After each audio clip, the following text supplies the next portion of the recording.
नमस्कार श्रोते हो. आज तुमचं सगळ्यांचं स्वागत करतो. अध्याय पहिला श्लोक 7 हे ऐकण्यासाठी. अस्माकं तु विशिष्टाये तानि बोधं द्विजोत्तम नायका मम सैन्यस्य संज्ञार्थं तां ब्रवीमि ते. तर श्लोक 7 म्हणजे अत्र वीर महारथा सर्व एते युधिष्ठिरस्य दुष्टकेतु चेकितान काशीराज पुरुजितः कुंतीभोजः शैवैश्च नरेषु वीर्यवान. याचा मराठी अर्थ असा होतो मित्रांनो, या युद्धात सर्वोच्च शौर्य असलेले योद्धे आहेत. दृष्टकेतू, चेकितान, काशीराज, पुरुजित, कुंतीभोज आणि शैव्य हे सर्व शूरवीर राजे आहेत. तर या श्लोकात युद्धाच्या मैदानावर उपस्थित असलेल्या पांडवांच्या सैन्यातील प्रमुख योद्ध्यांची नावे दिलेली आहेत. हे योद्धे युद्धाच्या कौशल्याप्रमाणे प्रवीण होते आणि त्यांचे शौर्य अतुलनीय होते. त्यांची उपस्थिती पांडवांच्या सैन्याला मोठे बळ देणारी होती. येथे कौरव सैन्याचे प्रधानमंत्री द्रोणाचार्य यांना दुर्योधनाने द्विजोत्तम म्हणजेच द्विजन्मात श्रेष्ठ किंवा ब्राह्मणांमध्ये सर्वश्रेष्ठ म्हणून संबोधित केले. त्याने जाणून बुजून आपल्या गुरुला या प्रकारे संबोधित केले. द्रोणाचार्य वृत्तीने योद्धा नव्हते, ते सैन्य शिक्षणाचे आचार्य होते. एक कपटी नायकाच्या रूपात दुर्योधन आपल्या मनात आपल्या गुरुच्या निष्ठापर निर्लज्जतेने संशय करत होता. दुर्योधनाच्या शब्दांमध्ये लपलेला अर्थ असा होता, जर द्रोणाचार्य पराक्रमाने युद्ध न लढले तर त्यांना केवळ एक ब्राह्मणच मानले जाईल, ज्यांची रुची दुर्योधनाच्या राज्यात केवळ उत्तम जीविका अर्जित करणे आणि सुखसुविधा भोगणे असेल.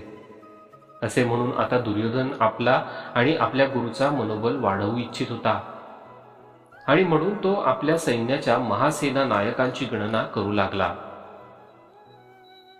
तर दुर्योधनाने द्रोणाचार्याला द्विजोत्तम म्हणून संबोधित करून त्यांच्यावर दबाव आणण्याचा प्रयत्न केला. तो द्रोणाचार्यांना युद्धात पराक्रम दाखवण्याचा आवाहन देत होता. दुर्योधनाला माहीत होते की द्रोणाचार्य एक महान योद्धा होते आणि त्यांनी त्यांची निष्ठा सिद्ध करावी. दुर्योधनाने आपल्या सैन्यातील महासेना नायकांची गणना करून स्वतःचा आणि आपल्या सैन्याचा आत्मविश्वास वाढवण्याचा प्रयत्न केला. तो पाहू इच्छित होता की त्याच्याकडे युद्ध जिंकण्यासाठी पुरेशी ताकद आहे की नाही. दुर्योधन हा एक कपटी आणि महत्वाकांक्षी राजा होता. त्याला कुठल्याही मार्गाने युद्ध जिंकायचे होते. तो द्रोणाचार्यांच्या निष्ठेवर संशयही करत होता, परंतु तो त्यांचा आदर देखील करतो. दुर्योधन आणि द्रोणाचार्य यांच्यातील संबंध हे महाभारतातील एक महत्त्वाचे नाते आहे. हे नाते युद्धाच्या नैतिकते आणि सत्याची शक्ती यासारख्या अनेक महत्त्वाच्या विषयांवर प्रकाश टाकते. तर हा झाला आपला अध्याय पहिला श्लोक 7. पुढे पाहू आपण अध्याय 8. मित्रांनो, चॅनलला सबस्क्राईब केले नसेल तर चॅनलला सबस्क्राईब करा, म्हणजे पुढचा अध्याय आणि श्लोक आपण ज्यावेळेस व्हिडिओ इथे अपलोड करतो त्यावेळेस तुम्हाला लगेच त्याचं नोटिफिकेशन मिळेल आणि तुम्हाला ते ऐकता येईल. आणि सोबतच तुम्ही आपला चॅनलच्या व्हिडिओज आपल्या मुलांना, आपल्या मित्रपरिवारांना शेअर करा, जेणेकरून त्यांच्या ज्ञानामध्ये वृद्धी होईल. तर आपल्या पुढच्या पिढीला हे ज्ञान असणे खूप महत्त्वाचे आहे. अजूनही आपल्या लहान मुलांना महाभारत किंवा रामायणांबद्दल प्रश्न विचारले तर त्यांना ते कळत नाहीत, येत नाहीत. क्वचितच काही पालक आहेत जे या गोष्टीची जाण ठेवून आपल्या मुलांना त्या गोष्टीविषयी शिकवतात, आपल्या धर्माविषयी ज्ञान देतात.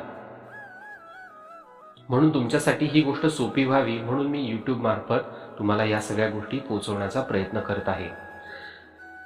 तर मित्रांनो, तुम्हाला जर या कथा आवडत असतील, समजत असतील, तुमच्या ज्ञानामध्ये जर खरंच भर पडत असेल, आपल्या धर्माविषयी खरंच तुम्हाला आदर वाटत असेल, तर या व्हिडिओना शेअर करा, व्हिडिओजला लाईक करा.